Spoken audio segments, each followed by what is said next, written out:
right, I have some pictures. Everybody likes pictures, right? So we'll get to that. We've been dealing here in this class with the rise of Saul and the beginning of the reign of Saul. He showed a lot of early promise. Is that right? Anybody remember some of those? Let's review just a bit. Any of the girls? Any of you ladies, I should say? One of the areas where he showed a lot of promise early on. Shelby. Sorry? Responsible. He was responsible. Very good. Looking for the donkeys day after day. Anyone else? Rick? He was a goodly person. He was a goodly person? Somebody add to that? Or a different one, I guess, also. He was goodly. He's a good person. Good spirit. Jared? He was really tall, so he demanded respect. Just a natural, intimidator as a tall person. Okay, very good. Anything else? Dustin? Humble. He was humble when thou wast little in thine own sight. Okay, so, yes, Lorena? Patient, brave. Later he'd be impatient. Later he would not be brave. Lots of these things he went back on them. Yes, Cassie? He had good self-control. In which one? Which area? Or do you remember? That was in chapter 10, verse 27. Yes, where he held his peace. He held his peace. Very good. Thank you, Dustin. Saving the day there. Okay. All right, so he starts out fine, and very soon, I say very soon, after that, he begins to go downhill very quickly. So if you would, go to 1 Samuel chapter 13. We're going to see here, beginning in chapter 13 now, the rejection of King Saul. Okay, I had the introduction to the United Kingdom, Israel's demand for a king, the price of kingship, the price of their having a king. And with that, oops, yes, and then the appointment of Saul, and then the anointing of Saul, and the confirmation of his kingdom. The fact that he was given this authority, it was proven to be, I don't know if it proven to be correct choice, but it was to the people, it was an approval of their king, of Saul. Okay, so I'm going to now look at the rejection of Saul. The rejection of Saul. He does a series of things that get him in a lot of hot water, if you will. They're all involved with a battle or a series of battles.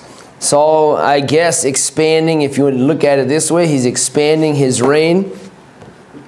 He's consolidating a kingdom somewhat. Let's go to chapter 13, verse 1, and then I'll pass around some maps for you to look at. I think you'd enjoy that. Chapter 13, verse 1. Saul reigned 1 year, and when he had reigned 2 years over Israel, Saul chose him 3,000 men of Israel. Now, let's talk about that phrase in verse 1 a little bit to give us some character of his timeline, of the timeline here of his reign. At the end of 1 Samuel, you find that Saul is a grandfather. Okay, his son's son, Mephibosheth, goes lame, and Mephibosheth is 5 years old when Saul dies. Okay, so he's a grandfather anyway. In the beginning of the mention of Saul, if you go back to chapter 9, verse 2, the Bible calls Saul a choice young man. So he's a young man. How old? The Bible never tells us. We know that he reigned for 40 years, 2 Samuel chapter 1 or chapter 2. He reigned for 40 years. Okay? How old? That's a great question. Jewish tradition says that for when a man gets to be about the age of 30, that he's a man, he's an adult. Sorry, all of you haven't attained that yet. But 30 years old, you couldn't be a Pharisee until you were at least 30 years old. Lots of things. Jesus was 30 years old, right? So 30 is probably a pretty good guess here for the age of Saul. Okay, now we go to chapter 13. Look at verse 3. I'm sorry, verse 2 and 3. Sorry, back up. Verses 1 through 3. Saul reigned 1 year, and when he had reigned 2 years over Israel, Saul chose him 3,000 men of Israel, whereof 2,000 were with Saul in Michmash and in Mount Bethel, and 1,000 were with Jonathan in Gibeah of Benjamin. Verse 3. And Jonathan smote the garrison of the Philistines. Okay? Anybody catching that problem? His son is the one fighting. His son is the one fighting here.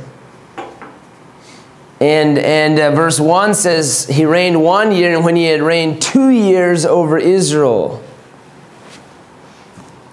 Okay, there's a lot of debate over that, because it's impossible.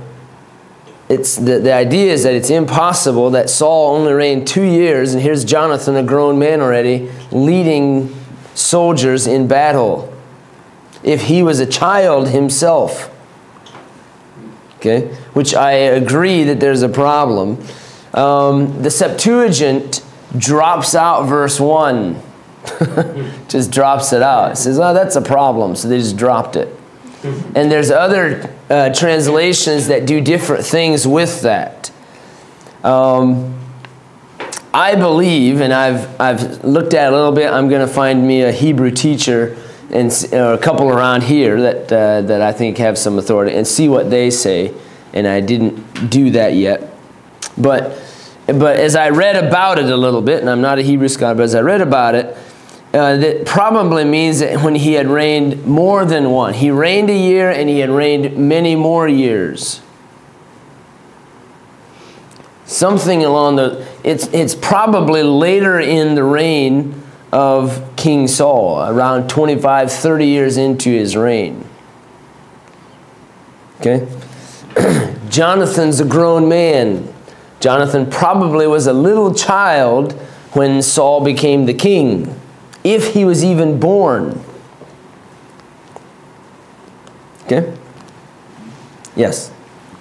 Could it be meaning that, like when it says that he had reigned 2 years over Israel, would that mean that when, after he had solidified all of his control over all of Israel, so there could have been considerable more time? Mm-hmm. Yeah, it so could definitely. He was made to be the king, but he was still setting up his kingdom, and everybody was kind of solidified his control, but everybody just took more time. Sure. So the first phrase, anyway, back to what I was saying is that the first phrase, and I think this will clarify that else, Saul reigned 1 year. It comes at the end of chapter 12. He's killed Nahash. He's been confirmed and approved in the eyes of the people. And when he had reigned a plurality, many more years, then he did this action against the Philistines.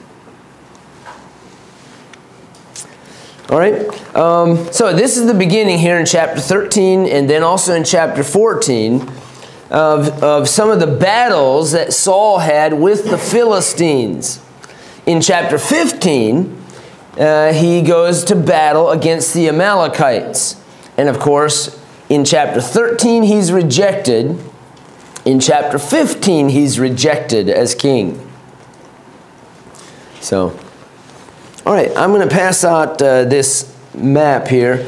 If you would like, okay, now, I can't remember the name of the the website that I found a lot of these. I have it on my computer, but I just can't. I just have a link to it, so I don't remember the name of the website.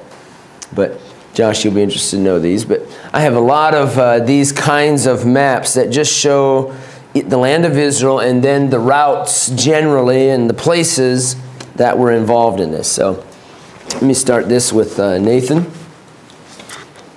This is the kingdom of Saul and his wars. If you want to just take a look at that, and then both of those will go back and end up to the people here in the front middle.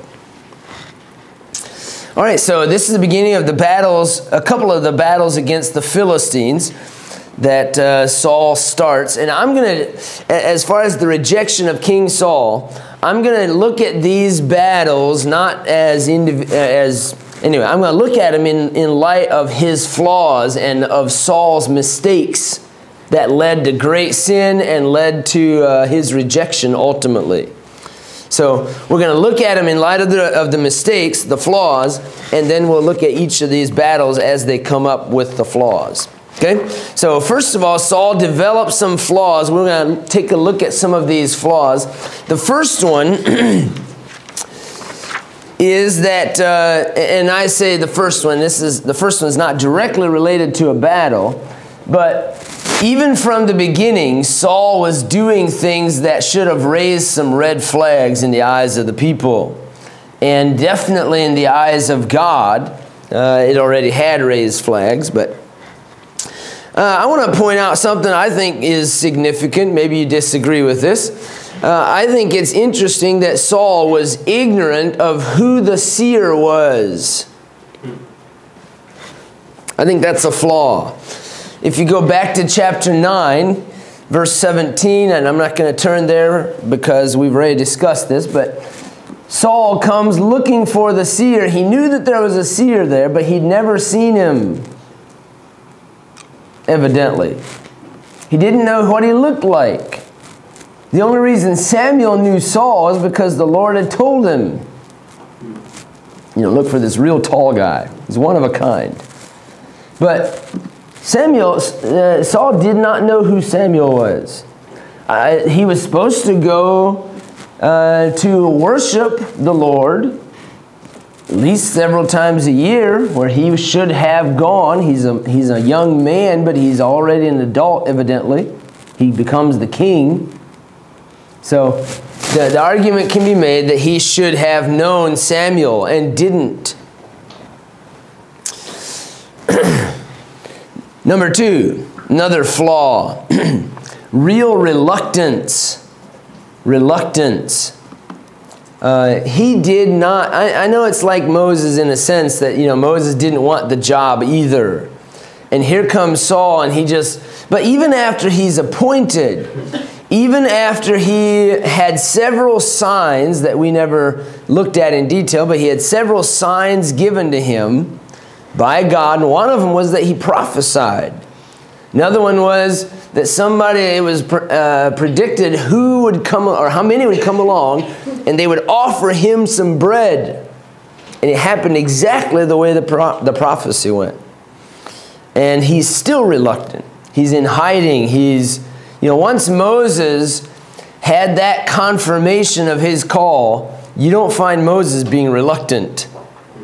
You understand? Moses went into the king and said, let my people go. Moses gets in the face of people, in the face of his own brother and sister at one point. Anyway, we don't see Moses being reluctant like this. Saul definitely shows a lot of reluctance. I don't know if that's a huge red flag, but there's a problem there. Third, now we come to chapter 13. And let's read a little bit of this, what happens. And I want you to think, what is the problem here? Why was Saul rejected from being king? So let's look at this. We already read the first couple verses. Let's start there in verse 3. Jonathan smote the garrison of the Philistines that was in Geba, and the Philistines heard of it. Oh boy, the son of Saul is an animal. He smote our garrison. The Philistines had garrisons, several of them, scattered throughout the land of Israel, to keep the land of Israel under control. In the later days of the judges, the Philistines were a very powerful group already then. Samson, okay, and so on. By the time you get to the end of chapter 13, we see about the children of Israel and their iron working capabilities. End of chapter 13. So we'll get to that, but that definitely fits in here also, that the children of Israel were under, they were subservient to the Philistines. And so now here comes Jonathan along. The Philistines say, wait a second, we better get this thing under control. Saul blew the trumpet throughout all the land, saying, let the Hebrews hear. And all Israel heard say that Saul had smitten a garrison of the Philistines, that Israel also was had in abomination with the Philistines. The word abomination there, the word abomination there literally means a stink. It's the same, an odious smell. It's the same word that's used with the manna that some of the children of Israel had kept an extra day, and they opened it, and the Bible says it stank. Okay? It's the same thing here. Their reputation with the Philistines smelled real bad. And the people were called together after Saul to Gilgal, and the Philistines gathered themselves together to fight with Israel. 30,000 chariots, 6,000 horsemen, and people as the sand which is on the seashore in multitude. And they came up and pitched in Michmash, eastward from Bethaven. When the men of Israel saw that they were in a strait, for the people were distressed, then the people did hide themselves in caves and in thickets and in rocks and in high places and in pits. And some of the Hebrews went over Jordan to the land of Gad and Gilead. As for Saul, he was yet in Gilgal, and all the people followed him trembling, absolutely terrified. Here's a massive force coming from the Philistines. Now let me just put this in perspective a little bit. 30,000 chariots. A lot of Bible critics read that and say that is absolutely impossible. Impossible. Hazor, in the days of Joshua, anybody remember how many they had? 900. Or was that in the days of the judges? Sorry, that was probably in the days of the judges with Deborah and Barak. But 900. Great battles of ancient history. Hardly any of the great battles of ancient history get over 10,000 chariots. Okay, so there's a lot of people that look at that and say that's impossible. 30,000 chariots. I know this. The Bible, when it gives us numbers, we can depend on it. Okay? At the same time, sometimes they might be including other things in there as well. I don't know. My opinion is that obviously when they translate it, they translate what's there. But in ancient times, did they count other things in with that? Such as, different kinds of soldiers or different, maybe it was some other, their total number there and at home or something like that. I don't know. But anyway, it's a lot of chariots, and it was a very impressive force. And look what happened to the children of Israel. I mean, their knees are shaking. They're scared to death. And verse 8, he tarried 7 days according to the set time that Samuel had appointed, but Samuel came not to Gilgal, and the people were scattered from him. They left him. The Bible said they went in hiding. We see there in, where was it?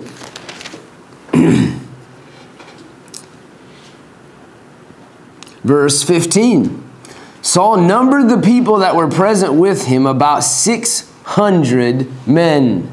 That's all he had left. Okay? Scared to death. Now, what had happened? I'm sorry, I didn't finish reading. Verse 9, Saul said, bring hither a burnt offering to me and peace offerings. And he offered the burnt offering. It came to pass as soon as he had made an end of offering the burnt offering, behold, Samuel came, and Saul went out to meet him that he might salute him. Shalom. And Samuel said, what hast thou done? Saul said, because I saw the people were scattered from me, and that thou camest not within the days appointed, and that the Philistines gathered themselves together at Michmash. Therefore said I, the Philistines will come down now upon me to Gilgal, and I have not made supplication unto the Lord. I forced myself, therefore, and offered a burnt offering. All right, what's the problem there? Samuel said, you did foolishly. He's rejected you from being the king. Why was he being rejected? There's several thoughts that go into this. Yes, Dustin. This Dustin. Sorry, there's two Dustins. They're raising their hands. It wasn't Saul's job or it wasn't his position to give a burnt offering. It was Samuel's. Okay, generally that's correct. But you do find other kings offering offerings to the Lord as well, making an offering. Solomon. Okay, yes, Jared. Well, with Saul, it almost seemed more not going to God and pleading with God, more just a superstitious, oh, I had to make my supplication real quick. Mm-hmm. Kind of like a traditional thing to do. Mm-hmm. Okay, yes? Is this in Jerusalem that he's making the sacrifice? No, this is at Gilgal. Okay. So, if you saw on this map, I don't know if any of this made much sense to you, hopefully it did, but Gilgal is probably over here somewhere close to the Jordan River. The Philistines have several garrisons scattered throughout the central part of the land of Israel, and especially at Michmash. So, I agree that it seems like he wanted to fulfill his duty. And part of the duty before you go to a battle, you got to make an offering. This is not necessarily a spiritual thing here. This is very common among ancient, groups, nations. Before you go to battle, you always offer something to your God. And I think he just was fulfilling his duty here. Anybody else? Did you have something to add to that? Yeah, I was just going to say, it was like almost like an afterthought to him. He's like, oh, I'm in battle, maybe I should offer a sacrifice to God for his help. Mm-hmm. You didn't think about that first. Dustin, back here? Yeah, it almost seems like he was letting, the spirit of fear control him too. It seemed like he was making hasty decisions just because he was afraid. Mm-hmm. Yeah, he was definitely afraid, and he's saying, the Philistines are right at Michmash. They're on the top of the hill here. I'm down the valley a little ways. They're coming. And as they come screaming down the mountainside, I don't have time to offer an offering then. Yes? Isn't he looking at it as something to rally the people as well? Maybe. That's true. Maybe rallying, trying to bring the people back together with him. Yes? Last one. In verse 8 it does say that he tarried 7 days according to the set time that Samuel had appointed. And then right when he makes it, There's another thing I was going to bring right up. after that he comes, he was still within that parameter that he should have waited. Maybe it was the 7th day, but he did it too early that day. It wasn't the 8th day. It says he waited that time. Okay, yes. Okay, the point I thought you were going to say is that Samuel had clearly said, I'm coming to offer the offering. I'll be there. Give Saul a little bit of a benefit of a doubt here. Maybe he thought that Samuel had been captured. Maybe he's not coming. Maybe he can't come. But anyway, Samuel had probably clearly told him, I'll be there. Not probably. He had said, I'll be there. The set time appointed. Make sure you're ready for me when I get there. And Samuel says to Saul, the Lord has, verse 14, but now thy kingdom shall not continue. The Lord hath sought him a man after his own heart. And the Lord hath commanded him to be captain over his people, because thou hast not kept that which the Lord commanded thee. I believe the main problem here is not necessarily just the fact that he offered an offering. Anybody could offer, I would bring an offering if I lived back then. I wouldn't maybe make it myself, but anyway, I believe the real problem here was his impatience and his assuming the job that was given clearly to Samuel. I'll be there, Samuel said. And then he takes that job and does it himself. Verse 15, Samuel arose and gat him up from Gilgal unto Gibeah. He leaves Saul there. He said, the Lord's rejected you. I can imagine Saul was terrified now. The Lord has left me. And so did Samuel. And he, cursed me. He prophesied this horrible thing about me. All right, so here's the first big rejection of King Saul. Let's look in the context here. Let's see what kind of oppression the Philistines were placing on the children of Israel. Verse 17. The spoilers came out of the camp of the Philistines in 3 companies. That would be these raiding parties coming out. 1 company turned unto the way that leadeth to Ophrah, unto the land of Shual. And another company turned the way to Beth-horon, that'd be heading to the west. Another company turned to the way of the border that looked to the valley of Zeboim toward the wilderness. I'm guessing that would be south. Now there was no smith found throughout all the land of Israel, for the Philistines said, lest the Hebrews make them swords or spears. But all the Israelites went down to the Philistines to sharpen every man his share, and his coulter, and his axe, and his mattock. Any tools that they needed for farming and working their fields, they were allowed to take down to the Philistines to have them sharpened. But there was no smith found throughout all the land of Israel. I mean, the Philistines, and you'll read this, Philistines had a monopoly on iron and iron working, and refused to allow any of the children of Israel to have any of these things. Did they have some swords? Probably. It'd be kind of like if the government came in and said, you can have your guns, but there's no more bullets. There's no way to take care of the gun. So you can't have any bullets, right? And we all go make our own. But evidently they had enough control over the land. I can't even imagine this. You can't have an iron working machine, anything to sharpen your iron. Well, what if they hid one in their tent or hid one in their house? Evidently, the Philistines had great control. Verse 21, yet they had a file for the mattocks, for the coulters, for the forks, for the axes, and to sharpen the goads.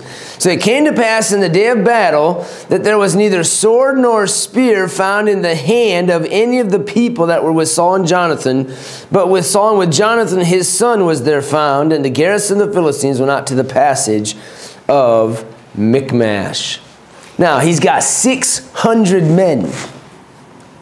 Puny little force.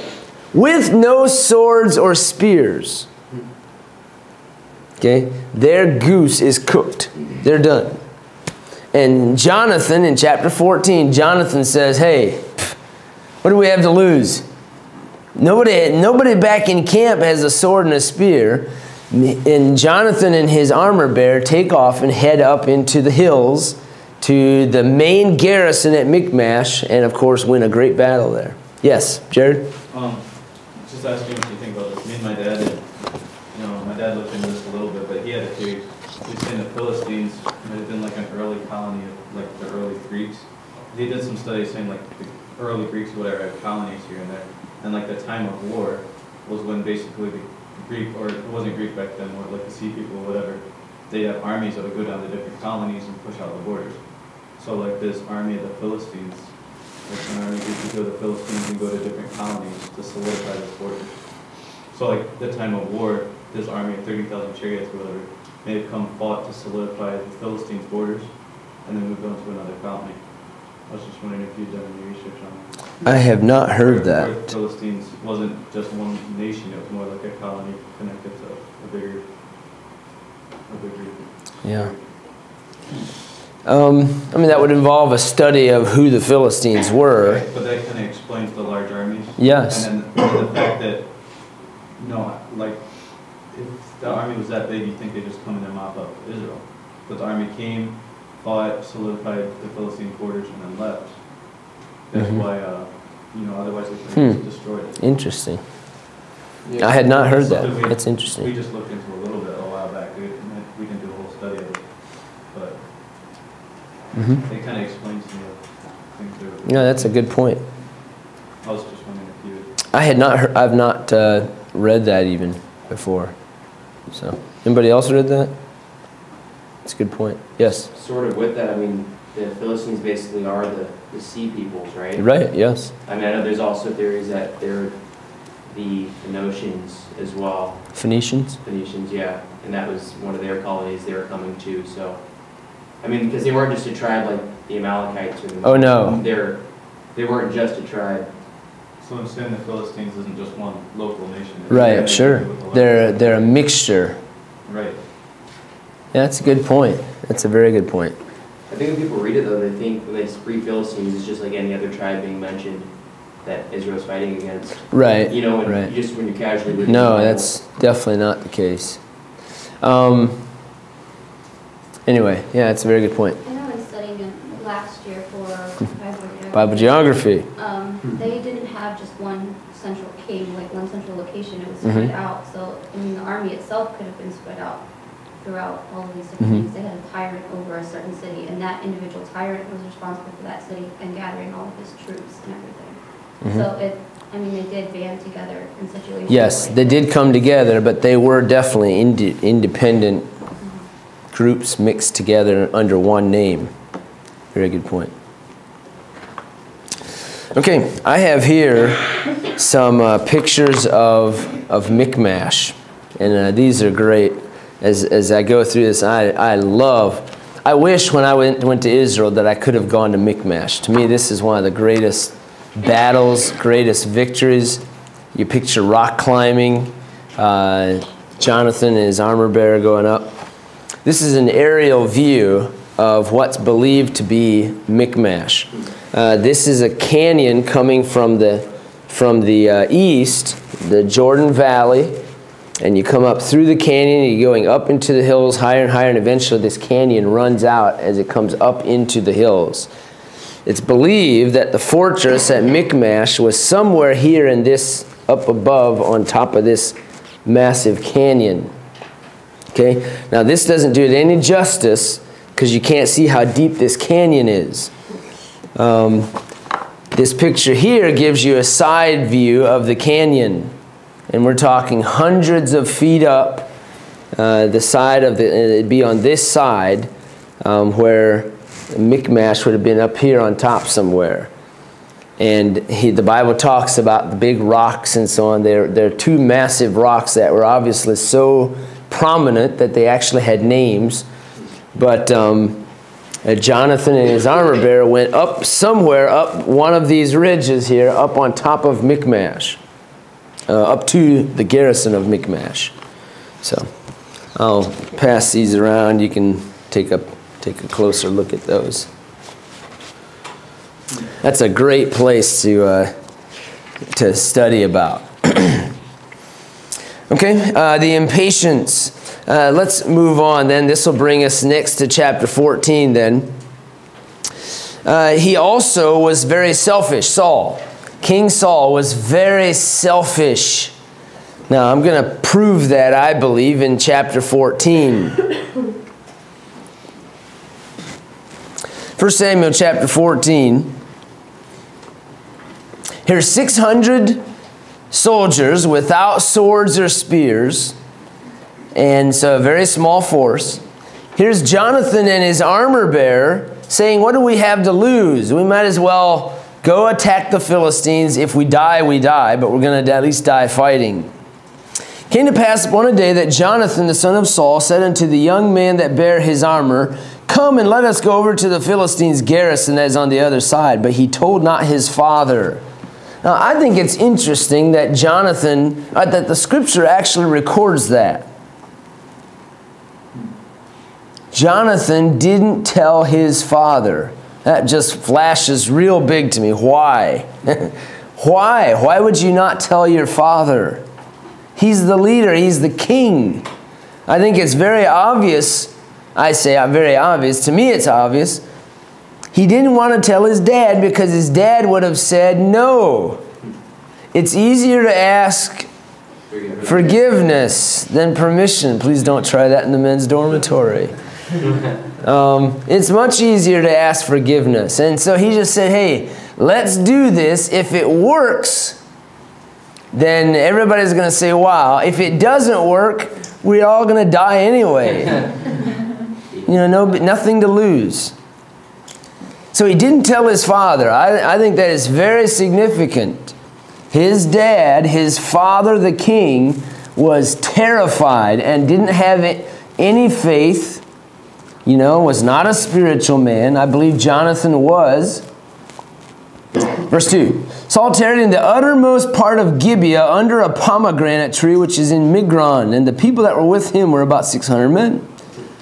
He goes off, names a few people. Ahiah the son of Ahitub, Ichabod's brother, the son of Phinehas, the son of Eli, the Lord's priest in Shiloh, wearing an ephod. So he had some spiritual leader there to tell them the Lord's will with the ephod.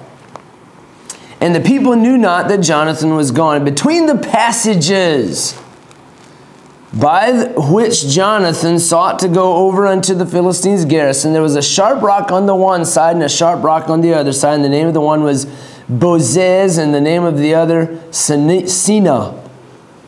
The forefront of the one was situate northward over against Michmash, and the other southward over against Gibeah. So I don't know if these are on the same side of the canyon walls, or to me it fits better that they were on the opposite sides. Jonathan and the Israel soldiers were on the south side, and the Philistines were on the north side by the other rock. And Jonathan said to the young man that bare his armor, come and let us go over into the garrison of these uncircumcised. It may be that the Lord will work for us. For there is no restraint to the Lord to save by many or by few. I can just imagine Jonathan's remembering the stories he'd heard about Gideon. The Lord is not, the number really doesn't mean anything. So it's few or many, it doesn't matter. He also says the Philistines, he calls them the uncircumcised, the wicked ones. The ones who are against God. This is not just a description of them. This is a description of their character. David later says about Goliath, the same thing. He's a wicked person. He hates God. He wants nothing to do with God. So on. Verse 7, and his armor bearer said unto him, do all that is in thine heart. Turn thee. Behold, I am with thee according to thy heart. That's the kind of friend, supporter, loyal support you want when you're doing something like this. Let's pass these on over to here. Did y'all get these yet? There we go. Verse 8, then said Jonathan, behold, we will pass over unto these men, and we will discover ourselves unto them. If they say thus unto us, tarry until we come to you, then we will stand still in our place and will not go up unto them. Now, as you read about where they are climbing up cliffs, very steep, if not directly straight up, very straight up. They're climbing cliffs. And he said, if the Philistines say, hey, stay there, we want to come down and talk to you. Well, we're on the cliff still, or right at the edge, so no, we're just going to stay right there. But if they say, hey, there's just two guys there, come on up, we want to talk to you. Then we'll get off the cliffs and up onto where we can fight. And we'll know then that the Lord is with us. Verse 10, but if they say thus, come up unto us. But then we will go up, for the Lord hath delivered them into our hand, and this shall be a sign unto us. I believe Jonathan's a spiritual man. I believe he had faith that God was could use them, two people, against an entire garrison of the Philistines if he wanted to. And sure enough, verse 11, and both of them discovered themselves unto the garrison of the Philistines. And the Philistines said, Behold, the Hebrews come forth out of the holes where they had hid themselves. Right? They're mocking. And the men of the garrison answered Jonathan, his armor bearer, and said, come up to us, and we will show you a thing. We have something to show you. If my older brother has ever said that, you know, they're in their room and they say, hey, come on into our room. We want to show you something. No, that's okay. I'm busy, you know. Because they didn't want me in their room. And so they said, come, we have some. No. And so the Philistines are already obviously in a mode here of mocking them. Hey, look, what crawled out of the hole in the ground. Come up here, we want to show you a thing. Jonathan said to his armor bearer, come up after me, for the Lord hath delivered them into the hand of Israel. And Jonathan climbed up upon his hands and upon his feet. Okay, that tells me that they're not on flat ground here. Right? Because you don't climb on hands and feet on flat ground. And his armor bearer after him, and they fell before Jonathan, and his armor bearer slew after him. Jonathan knocked him down, and his armor bearer killed him. It's real simple. And hey, whack, stab, you know, just back and forth. I mean, that's all there was. They're falling down. Now, how? You know, I don't know exactly, but it probably was something still a little steep. And they slipped, or I don't know. I mean, I've tried to think of, God knocked them down, you know. Psh, boom, stab them. And that first slaughter, which Jonathan his armor bearer made, was about 20 men within, as it were, an half acre of land which a yoke of oxen might plow in a day, it's assuming. And there was trembling in the host, in the field, and among all the people, the garrison, the spoilers, they also trembled, and the earth quaked. So it was a very great trembling. Here's one of the times where you read about an earthquake. Okay, coming exactly the right time. I'm not taking away from the miraculous nature of it at all, I don't think, to say that this is an earthquake in the land of Israel. The entire Jordan Valley is on a fault line. It is a fault line. And there are numerous stories and references to earthquakes in the Bible, as well as extra-biblical history. Read about the Maccabees. Read about the quiet years, which they're not quiet, but the silent years between the Old Testament and the New Testament. There's references there to earthquakes.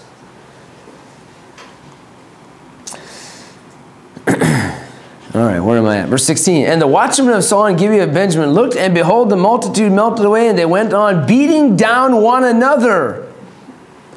So, everybody in the camp of the Philistines, something got into, you know, God made them think that the other person next to them was the one attacking them, and they went after each other. And there's a great slaughter as the men of Gibeah, or close to Gibeah, men of Israel, are watching from a long distance, probably assuming it's across. You know, if you can imagine this. They're on one side watching across, and they see on the other side they're melting away and they're all fighting each other. What's going on over there? What could it possibly be? Verse 17, then said Saul unto the people that were with him, number now and see who is gone from us. And when, I mean, there's not many to number, right? You know, you got 600.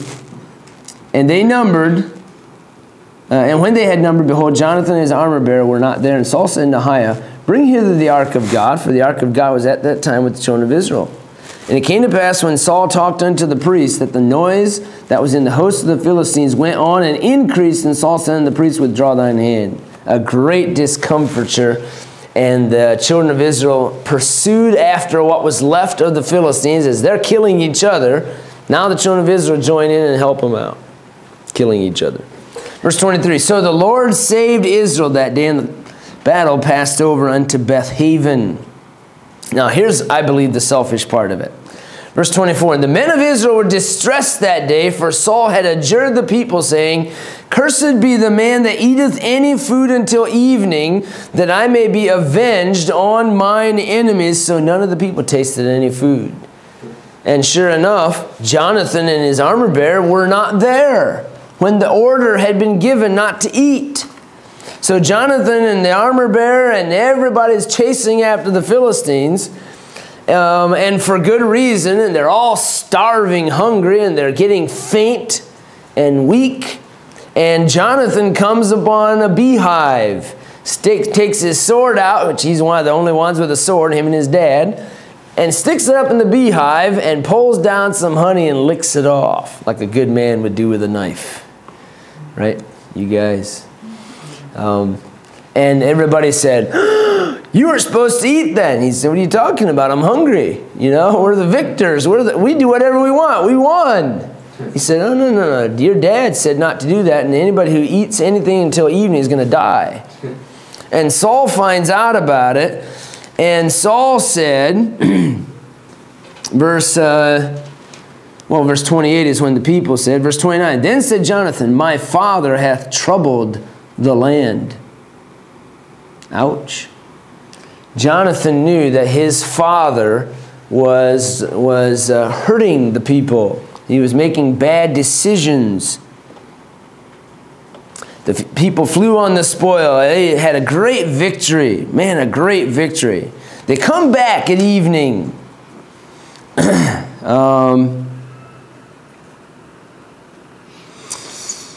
Verse 42, and Saul said, cast lots between me and Jonathan, my son. And Jonathan was taken. They're casting lots to see who sinned. There's evidently, they thought there was some sin. And verse 40, let's see here. Verse 43, then Saul said to Jonathan, tell me what thou hast done. Jonathan told him and said, I did but taste a little honey with the end of the rod that was in mine hand, and lo, I must die. And Saul answered, God do so and more also, for thou shalt surely die, Jonathan. And the people said unto Saul, shall Jonathan die, who hath wrought this great salvation in Israel? God forbid. As the Lord liveth, there shall not one hair of his head fall to the ground, for he hath wrought with God this day. So the people rescued Jonathan, that he died not. All right. Why is he I said he was selfish. I already gave it. Why is he selfish here? He's commanding the people to participate in this vow that does them no good, and it only is to help his own pride. Is to make everybody say, this is what I can do. I'm the leader. You're not going to eat until I say you eat. I mean, how foolish. It's all in lifting up himself and making everybody. He's trying to make an example here of who runs this place. Yeah. I run this place. And if I say you don't eat, you don't eat. And the funniest thing, the most ironic thing to me is that it ends up proving the exact opposite. Right? It proves to all the people that Saul is not the leader. The people said, no, you're not king. You are not going to kill your son. Okay, so I think he's very selfish in demanding this of the people, and it proves the exact opposite, that he's really not the leader and he doesn't really run the show. All right, so chapters 13 and 14. In chapter 13, we see his impatience, and he's rejected. In chapter 14, we see his selfishness in the great battle and the great victory that Jonathan ultimately wins. Jonathan is a great warrior, unlike his father.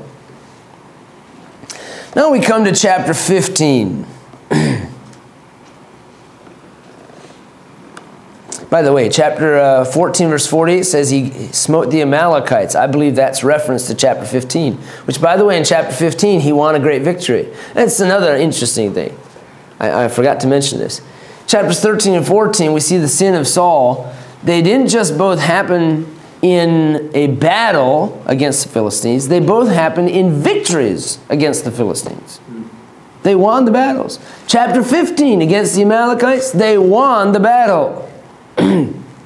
They come home after a victory, and Samuel says, Saul, you're rejected from being king. So both times they won, and still didn't get what the recognition that Saul, I'm sure, thought he should have. All right, let's move on. Selfishness. I believe this led very much to a loss of respect. The people said, wow, Saul, holy smokes, Saul, you going to kill your own son because he ate a little bit of honey for a foolish command vow that you forced on the people? We're not going to go for that. Selfishness. The next thing is rebellion. Rebellion. We know this very clearly. I'm sure you've heard this preached on. Rebellion is as the sin of witchcraft. That verse comes from this chapter. All right, Saul is commanded to, next in chapter 15, by Samuel, Saul's commanded to go to Amalek. Thus saith the Lord of hosts, I remember that which Amalek did to Israel, how he laid wait for him in the way when he came up from Egypt. So God told Samuel to tell Saul. I think it's interesting there. God didn't come to Saul and tell him. God sent the man of God to tell him. Two ways you can look at that. You can say that God didn't speak to Saul because he was not spiritual. And you could also say that God uses his man to speak to the king. Okay? I lean towards the first one more, that was the case. God used Samuel to speak to Saul. Now here's what he told him to do. Thus saith the Lord of hosts, I remember what Amalek did. Now go and smite Amalek and utterly destroy all that they have, and spare them not, but slay both man and woman, infant and suckling, ox and sheep, camel and ass. Everything. You can't be any more clear, right? You know, maybe somebody would have said, okay, did he mean that we're supposed to kill the dogs and the cats? Right? No. Everything. It's very clear. You see these animals, everything.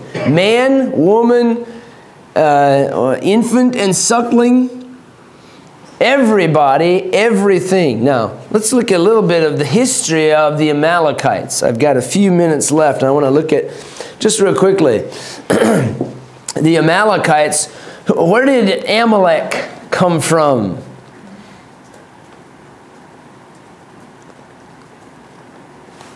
Anybody remember? This is not Ammon. The Ammonites came from Lot and one of his daughters. Yes? Esau. That's exactly right. Genesis chapter 36, verse number 12. Here's a little history of Esau.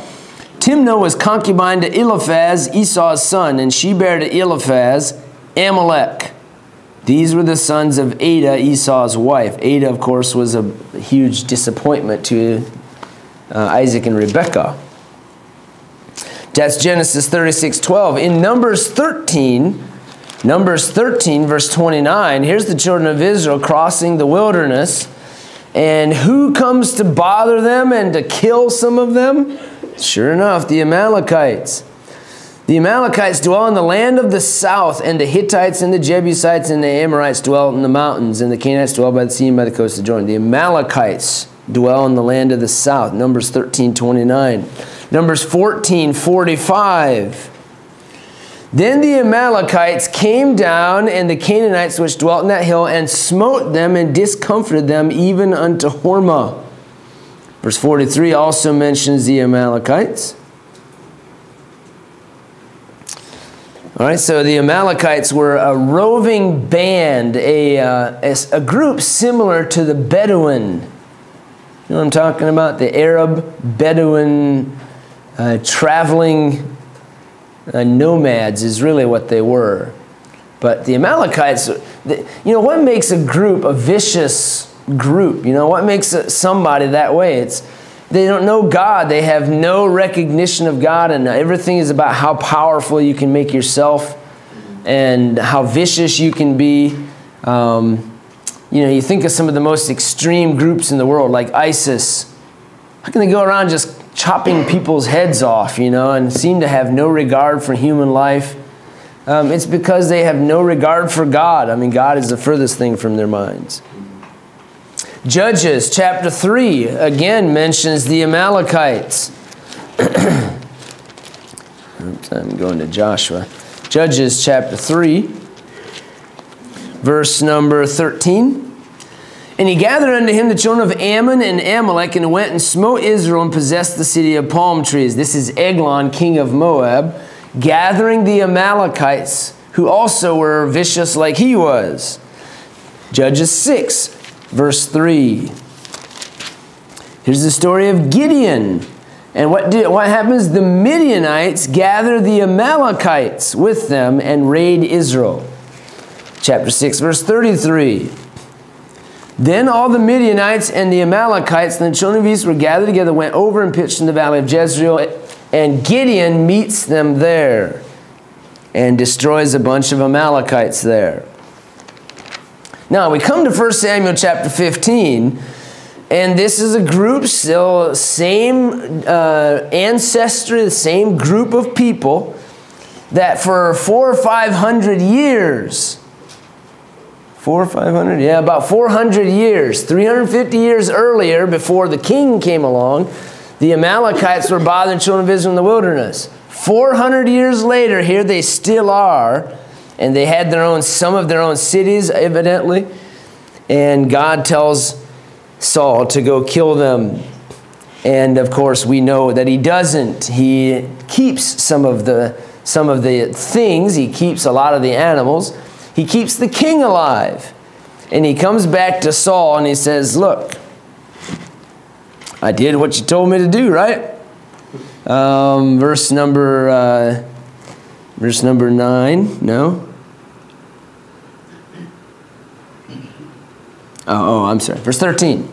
And Samuel came to Saul, and Saul said unto him, Blessed be thou of the Lord, I have performed the commandment of the Lord. You fool. You can't be any more blind, or I'm sure he didn't mean this. Surely not. I have performed. No, you didn't. Not even close. And Samuel said, What meaneth then this bleating of the sheep in mine ears and the lowing of the oxen which I hear? Samuel didn't just say, oh, really? I'm glad you did that. At least you did part of what I told you to do. At least you did some of it, It's good that you were concerned enough to almost completely fulfill my orders. No. He said, oh, what's all this noise I hear? I hear sheep. You didn't take sheep to battle with you. And now you're bringing them back. So I'm assuming you got them from the Amalekites. Of course, he already knew because God had already told him. Verse 17, when thou wast little in thine own sight, when thou wast little, Saul became a rebel. Man, I thought I would finish these today, and I didn't even get them done. Let me finish this list for you real quick. And we'll talk about some of these later on. So he was a rebel. And this led to another rejection of King Saul. Another one of his serious flaws was that he was a coward. Oh, almost gave it away. Saul was a coward. When was he a coward? In this case, right? Fighting in chapter 14 when Jonathan goes, but he won't. What's another very obvious example of his cowardice? Yes? When he hid behind the people, blamed his own people. Okay, that's true. Chapter 15, when he blamed the people for it. Yes?